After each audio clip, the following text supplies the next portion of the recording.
ये तस्वीरें collectorate office की। प्रधानमंत्री मोदी, मुख्यमंत्री योगी आदित्यनाथ और उनके साथ में जो 4 प्रस्तावक हैं वो भी मौजूद हैं।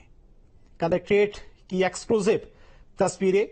प्रधानमंत्री मोदी के साथ में गणेश्वर शास्त्री मौजूद हैं, जो कि माना जाता है कि इन्होंने ही राम मंदिर प्राण प्रतिष्ठा का शुभ मुहूर्त निकाला था और काशी कॉरिडोर का जब उद्घाटन होना था उस वक्त का भी शुभ मुहूर्त इन्होंने ही निकाला था। प्रधानमंत्री मोदी के साथ में बैठे हुए गणेश्वर शास्त्री, इसके अलावा संजय सोनकर, लालचंद्र कुशवाहा और बैजनाथ पटेल भी देखिए तस्वीरों में आपको नजर आ रहे होंगे। सबसे आगे जो बैठे हैं प्रधानमंत्री मोदी के बगल वाली कुर्सी पर वो गणेश्वर शास्त्री हैं। मूल रूप से दक्षिण भारत के हैं लेकिन रहते वाराणसी में ही हैं। अयोध्या में राम मंदिर की जब प्राण प्रतिष्ठा का मुहूर्त निकालना था तो इन्होंने ही वो शुभ मुहूर्त निकाला था और काशी विश्वनाथ कॉरिडोर के उद्घाटन का भी इन्होंने ही शुभ मुहूर्त निकाला था। और देखिए प्रधानमंत्री मोदी क्या करता हूं मैं इसी द्वारा स्थापित भारत के संविधान के प्रति सच्ची श्रद्धा और निष्ठा रखूंगा और मैं भारत की एकता और अखंडता अक्षुण्ण रखूंगा।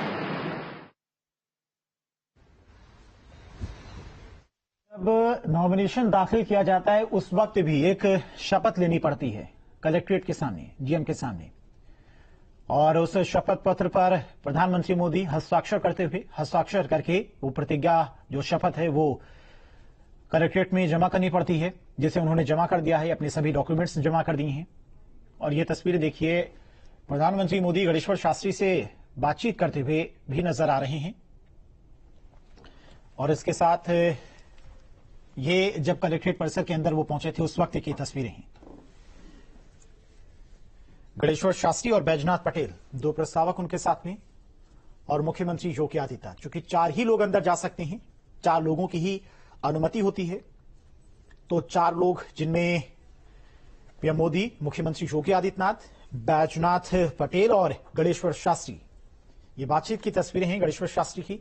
जब प्रधानमंत्री मोदी से वो बातचीत कर रहे थे तो पीएम ने अपना नॉमिनेशन दाखिल कर दिया है। तीसरी बार वाराणसी से वो लोकसभा का चुनाव लड़ने जा रहे हैं। नॉमिनेशन दाखिल कर दिया है शुभ मुहूर्त में।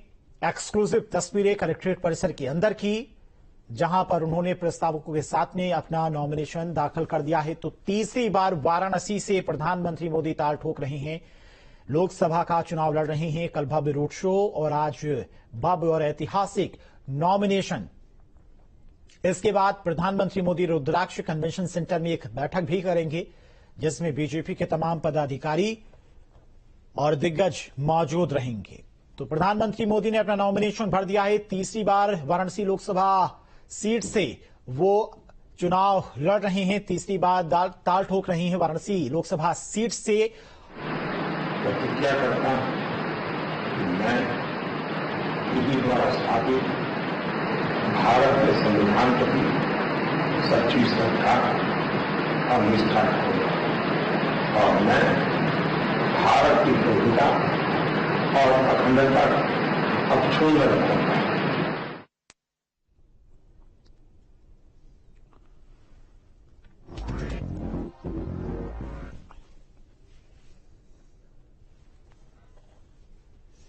तो तीसरी बार नॉमिनेशन दाखिल कर दिया है प्रधानमंत्री मोदी ने और जो डॉक्यूमेंट्स थे उन पर हस्ताक्षर करके डॉक्यूमेंट्स जमा कर दिए, जिसमें अपनी सारी डिटेल भी उन्होंने दी है कि उनके पास कितनी प्रॉपर्टी है, कितना कैश है। चूंकि चुनाव आयोग की तरफ से इस बार स्पष्ट किया गया था कि जो प्रत्याशी होंगे उन्हें अपनी सारी डिटेल्स जमा करनी होगी, यानी कि अगर उन पर कोई केस भी है तो वो डिटेल भी आपको जमा करनी होगी। मानवेंद्र लगातार हमारे साथ मौजूद हैं और सुशांत तो लगातार तस्वीर सुबह से दिखा ही रहे हैं।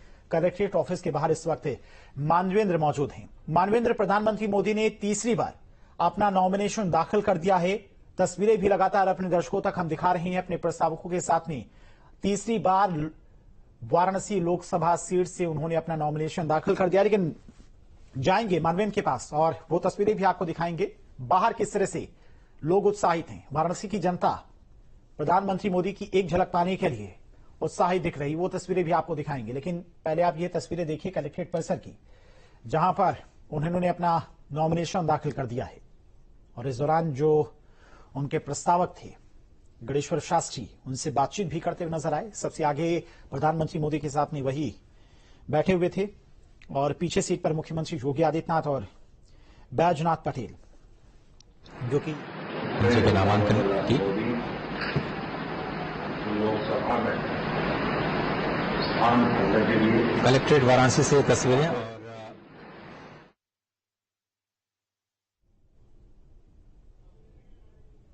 तो वाराणसी कलेक्ट्रेट की ये तस्वीरें हैं जहां पर उन्होंने प्रतिज्ञा ली है कि विधि द्वारा स्थापित संविधान का वो पालन करेंगे, क्योंकि जब आप नॉमिनेशन दाखिल करते हैं उस वक्त भी आपको एक शपथ लेनी पड़ती है डीएम के सामने।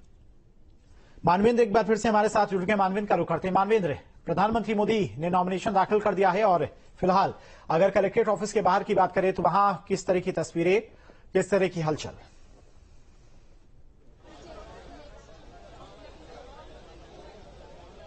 जी देखिए, कलेक्ट्रेट ऑफिस के बाहर तैयारी पूरी हो चुकी है। किसी भी क्षण यहां से बाहर निकलेंगे प्रधानमंत्री। उनके पहले जो है सीएम योगी आदित्यनाथ यहां से रवाना होंगे और यहां पर आप देख सकते हैं कि हलचल बढ़ गई। चूंकि कलेक्ट्रेट परिसर के अंदर की बात करें तो तमाम नेता मौजूद थे और जिस तरह से यहां पर नामांकन की प्रक्रिया पूरी हुई है तो तमाम जो लोग हैं, तमाम जो घटक दल के जुड़े के नेता हैं उनसे भी बातचीत कर रहे हैं प्रधानमंत्री अंदर, और जो प्रस्तावक हैं वो अंदर गए थे। नामांकन की प्रक्रिया पूरी हुई थी तो अब कह सकते हैं कि तीसरी बार प्रधानमंत्री ने यहां से अपना नामांकन दाखिल किया है और यहां से उनके रवाना होने की तैयारी हो रही है। चूंकि जो रुद्राक्ष कन्वेंशन सेंटर है वहां पर पहुंचेंगे और फिर वहां से वापस वाराणसी से रवाना होंगे। तो कल शाम को प्रधानमंत्री पहुंचे थे वाराणसी में और यहां पर लगातार उन्होंने कल शाम को बड़ा रोड शो किया था और करीब 5 किलोमीटर के दायरे में लाखों की संख्या में लोग वहां पर मौजूद थे।